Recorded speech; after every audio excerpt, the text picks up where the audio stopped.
करके उसका हवन करवा दीजिए। निश्चित रूप से ठाकुर जी की कृपा से विवाह अच्छा संपन्न हो जाएगा।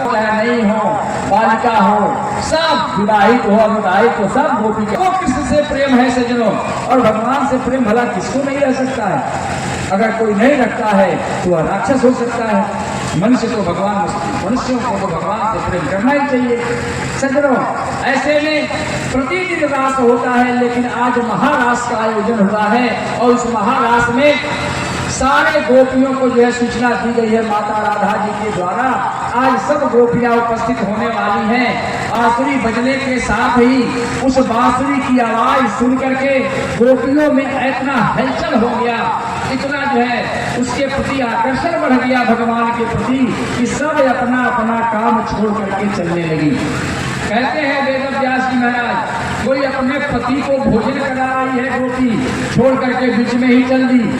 कोई जो है भोजन बना रही है, आधा भोजन बनाया है उसने, अभी आधे भोजन नहीं बने, छोड़ करके चल दिया। सज्जनों, कोई अपने बच्चे को दूध पिला रही है माता, बस वहीं पर उसको छोड़ करके किसी को सुपुर्द करके वहां से जो है महाराज के लिए चल पड़ी।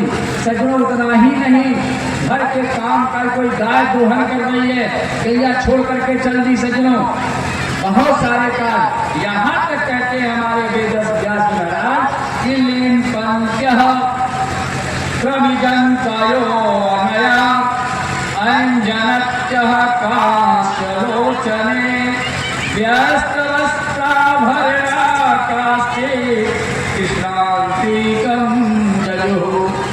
अरे यहाँ तक कह दिया कि इतनी बात कितनी हड़बड़ा गई उस रास में जाने के लिए, उस रास के प्रति इतनी उतावली है हमारी गोपियां कि लिम्पन्ति प्रविजन्तो अनयः, किसी ने अपने अधर में रंग लगाया है।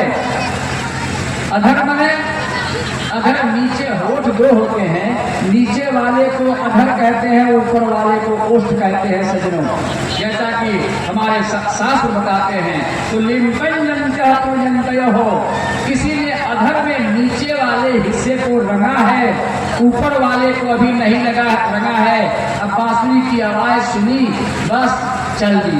अभी रंगने का मतलब आजकल जो है इसको जो कहते हैं, लोग समझते हैं कि आधुनिक युग में ही सब चीजें सब श्रृंगार है। ऐसा नहीं है, मत समझिए। यानी ये लिपस्टिक आज के नाम, शास्त्र कहता है ओठ पहले भी रंगे जाते थे, गोपियां रंग रही थी भगवान को जो है अर्थी में जाने के लिए, रास में जाने के लिए, यानी उस समय भी ओठ रंगे जाते थे। तभी तो यहाँ लिखा वेद व्यास ने कि लिम्पन्ति प्रविजन्तो अनयः। सज्जनों, आगे क्या कहते हैं? अंजनत्यः काश्यलोचने, किसी ने एक आंख में अभी काजल किया है, दूसरे में नहीं किया है, बांसुरी की आवाज सुनी, बस वैसे ही चल दी। उतना ही नहीं, आगे क्या कहते हैं कि व्यस्तवस्त्राभरणः, किसी ने सुंदर ढंग तरीके से अपने वस्त्र भी नहीं पहने हैं, किसी भी तरह से उलूल जुलूल ही पहन करके चल दिया। इतना ही नहीं, कहते हैं कि किसी गोपी ने एक बेड़ी बनाया है, अभी एक दूसरी बेड़ी नहीं बनाई। बेड़ी किसको कहते हैं? बेड़ी कहते हैं चोटी को। चोटी जो आप बनाती हैं माताएं बहनें, उसको बेड़ी कहते हैं। एक बेड़ी किसी ने बनाया है, दूसरी बेड़ी अभी नहीं बनाई, और आवाज सुनी, दान पात्र हो गया, दान पेटी भरेगा, आप पेटिया में डाल दी माता जी लोग। जय ठाकुर जी, बोलिए आनंद कंद भगवान की जय।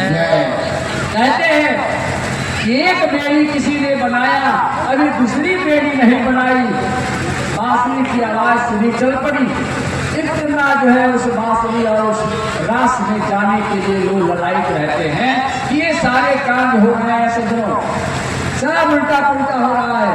इतने लोग जो है जल्दी जल्दी में, किसी को नाक का गहना कान में, कान का गहना नाक में लोग पहन लिया। कहाँ काजल करना चाहिए, कहाँ जो है वो फिलहाल करना चाहिए, अब उल्टा पुल्टा सब हो रहा है, क्योंकि भगवान की बांसुरी बज गई है। अब जो है बस वहाँ रास शुरू होने वाली है, सारे लोग व्यस्त होकर के भाग रहे हैं सज्जनों। इस आज रास के लिए एक बड़ी सुंदर बात जो है श्रीमद् भागवत महापुराण में बताई गई।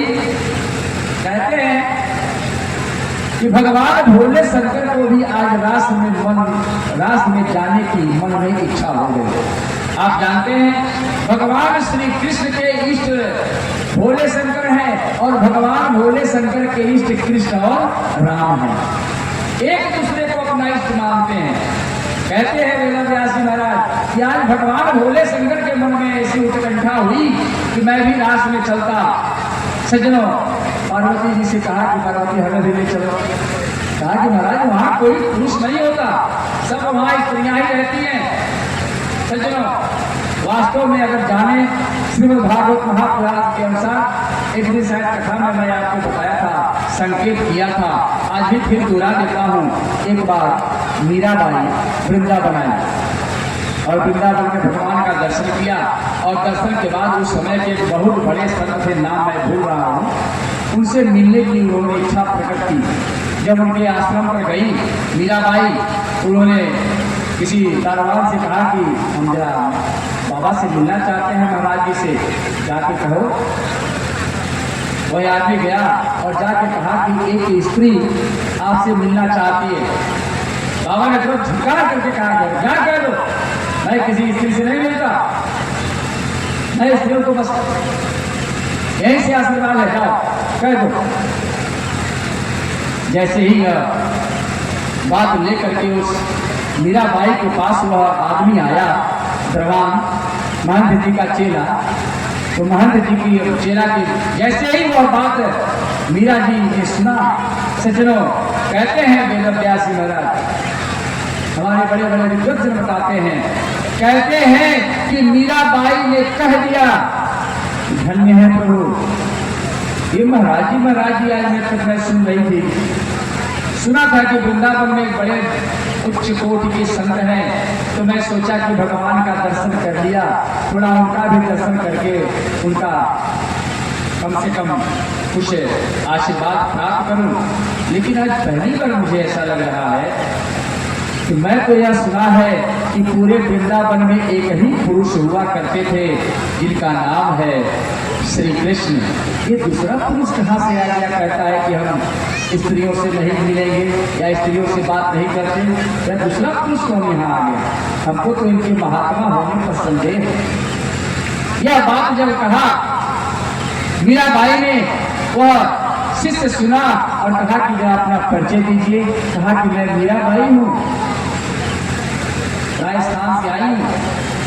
जाकर के दौड़ करके जाकर के वो कहा कि महाराज वो मीराबाई है और कह रही है कि मैंने तो आज तक यही जाना है कि वृंदावन में ही नहीं पूरे संसार में पुरुष के नाम पर तो एक परमात्मा होता है। यह दूसरा पुरुष वृंदावन में कौन कम हो गया?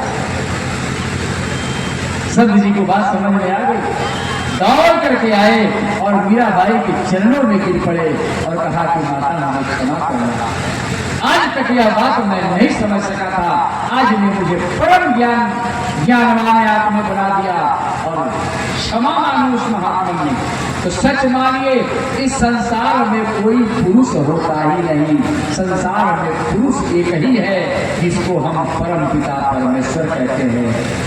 बाकी सब स्त्रियां ही हैं। इसलिए स्त्रियां हैं कि हमारे अंदर जो हमें जान दे रही है, जो हमें चलने की शक्ति दे रही है, देखने, बोलने, सुनने, खाने, पीने, दौड़ने की सारी शक्ति जो प्रदान कर रही है वह है आत्मा।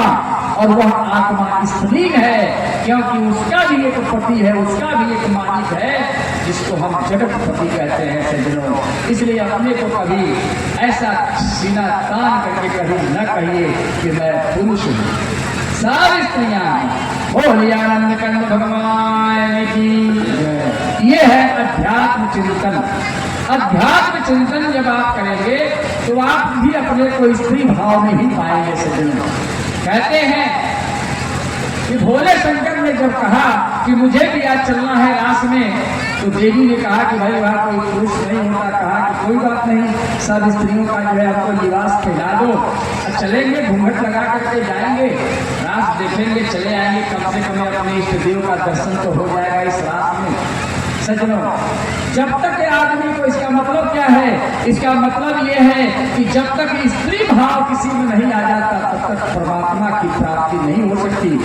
अपने को पत्नी भगवान का मानना ही पड़ेगा, तभी भगवान की कृपा हो सकती है। सज्जनों, ऐसा भाव जब दैन्य भाव उत्पन्न होता है, भगवान जो है मिल जाते हैं। सज्जनों, और जब तक अहंकार रहता है तब तक जो है भगवान नहीं मिलते। कहते हैं वेद व्यास महाराज, सब श्रृंगार किया माता भगवती पारम्बा जगदम्बा पार्वती ने और आ गए रास स्थली में। रास स्थली में उनके पहुंचने के साथ ही अंतर्यामी है भगवान, समझ गए कि हमारे इष्ट देव भोले बाबा आज पहुंच गए हैं। कहा कि राधा जी, कहा महाराज अब एक काम करते हैं, गोपियां आती हैं ऐसे चली जाती हैं, अब यह महारास आज होने जा रहा है, पता नहीं गोपियों से अब दर्शन होंगे कि नहीं। आज मैं चाहता हूँ सबसे परिचय करूं। जैसे ही परिचय की बात कही, भोले शंकर के अंदर ही अंदर जैसे भय व्याप्त होने लगा कि बड़ा मुश्किल, अब तो मैं घूंघट गिरा करके आया हूँ ताकि वो हमको देखे नहीं। अगर घूंघट उठवाया गया तो सब पोल खुल जाएगा, बड़ी भारी बेइज्जती होगी हमारी। कहा कि इशारे से भगवती पारम्बा जगदम्बा से कहा कि दरवाजे की तरफ चलो, अगर इधर से देखना ये शुरू करेगा, बड़ा नटखट है मैं जानता हूँ, तो दरवाजे से धीरे से निकल चलेंगे, कम से कम इज्जत तो बच जाएगी। दूसरे किनारे पर चले गए। भगवान घूमते घूमते राधा मैया के साथ आए और कहा कि अब तो आना कोई नहीं है, अब तो लगता है कि कोई नहीं आने वाला है। राधा ने कहा कि हाँ ऐसा ही लगता है, काफी देर से आपको याद नहीं रहा है, सब लोग आ गए हैं। तो कहा कि दरवाजा बंद करो।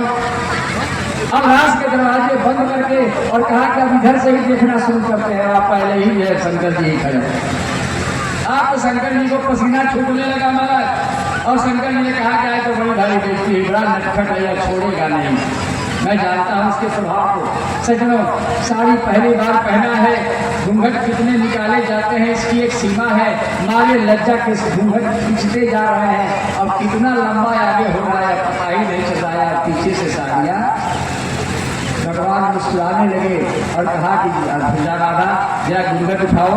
घूंघट उठाया, बाबा जी के चरणों में प्रणाम किया और कहा कि माता जी को कहाँ छोड़ दिया बाबा, अब बोली नहीं निकल रही है। कभी कभी लज्जा और संकोच में बोली बंद हो जाती है, घिझी बंधना उसको कहते हैं। इशारे से कहा कि बगल में है, आवाज ही नहीं निकल रही है। भगवान भोले शंकर ने कहा कि कोई बात नहीं माता जी, आपको भी प्रणाम, और कोई बात नहीं, भोले बाबा अगर आज आ गए हैं रास में तो मैं भी अपने आप को बहुत सौभाग्यशाली समझता हूँ। आज भोले बाबा को रास दिखाई देना है भोला बाबा, लेकिन ये काम करना होगा। कहा कि क्या? राधा जी लेकर के आपको जाएंगी, एक यहाँ कुंड है, उस कुंड में स्नान कराएंगी और आप एकदम संपूर्ण स्त्री बन जाएंगी। कहा कि अब और गड़बड़ हो गया, अब तो पूरा संपूर्ण रूप से स्त्री बना देगा तो फिर गड़बड़ हो जाएगा। भगवान भोले से कहा अच्छा भैया हमको छोड़ दो, मैं अभी चाहता हूँ, अब रात से मैं बाज आया, हमको जाने दो। ना ऐसा मत करिए महाराज, आपको स्त्री बनाने का जिम्मा मैंने राधा जी को सौंपा है। जब आप लौटने लगेंगे तो हम वचन देते हैं पुनः आपको पुरुष बना करके यहाँ से विदा करेंगे। सज्जनों, और ऐसे में भगवान भोले शंकर को बहुत प्रसन्नता हुई, गए और कुंड में स्नान किया। जैसे ही स्नान किया एकदम तमाम सुंदरी खोदसी के रूप में परिवर्तित हो गए। भोले शंकर भगवान की जय। आगे आए, रास आरंभ हुआ, रास बहुत देर तक चला सज्जनों। और आज भगवान ने जो कात्यायनी महामाये महायोगे निधीश्वरी नंद गोप सुतम देवी पतिम ते कुरुते नमः, जब ये मंत्र जपा करती थी हमारी गोपियां, सबके मनोरथ आज भगवान ने सिद्ध कर दिया है। सब गोपियों के साथ आज भगवान जो नृत्य कर रहे हैं। आज ऐसा नहीं लग रहा, प्रतिदिन जो रास होता है रास में प्रत्येक जो गोपी है वह गोपी यह समझती है कि केवल भगवान मेरे ही साथ नृत्य कर रहे हैं। दूसरे को किसी को नाचना नहीं दिखता, केवल अपने में दिखता है कि बस केवल भगवान हमारे ही साथ है। ऐसा सब लोगों के साथ हो रहा है सज्जनों। और भगवान का रास आज पूरा हुआ, क्यों? कि रात रोज जपती है कि हे कात्यायनी देवी, भगवान को हमें पति रूप में मिला दो। आज भगवान ने सबकी इच्छाएं पूरी कर दी है सज्जनों। इस तरह से और भगवान भोले शंकर को कहा कि राधा जी इनको बाबा को कुंड में स्नान पुनः कराइए, इनको पुरुष बनाइए। बाबा गए कुंड में स्नान करने, स्नान किए और जब बाहर निकल रहे थे आधा जो है शरीर था, आधा अभी स्त्री का ही था। सज्जनों, कृष्ण ने कहा कि बस बस बस बस। भगवान भोले शंकर ने कहा कि क्या कर रहे हैं भैया? कहा कि इसलिए कह रहा हूं कि इस स्वरूप में आप बड़े अच्छे लगते हैं। आधा आपका स्वरूप पुरुष का है, आधा स्वरूप स्त्री का है। कदाचित यदि अगर इस स्वरूप में आप रहेंगे तो लोक के लिए बड़ा कल्याणकारी यह स्वरूप होगा, इसलिए आपका यह एक रूप मान लिया जाए और उसको अर्धनारीश्वर भगवान से या गोपेश्वर भगवान के नाम से वहां से प्रचलित हुआ। सज्जनों, बोलिए गोपेश्वर भगवान की, अर्धनारीश्वर भगवान की। इस अर्धनारीश्वर भगवान और गोपेश्वर भगवान, उस घर में पति पत्नी में टिन्न भिन्न नहीं होता, या जिसको टिन्न भिन्न होता हो वह आदमी अपने घर में लगा करके उस सौभाग्य बढ़ता है। बोलिए आनंद कंद भगवान की। आइए एक भजन कर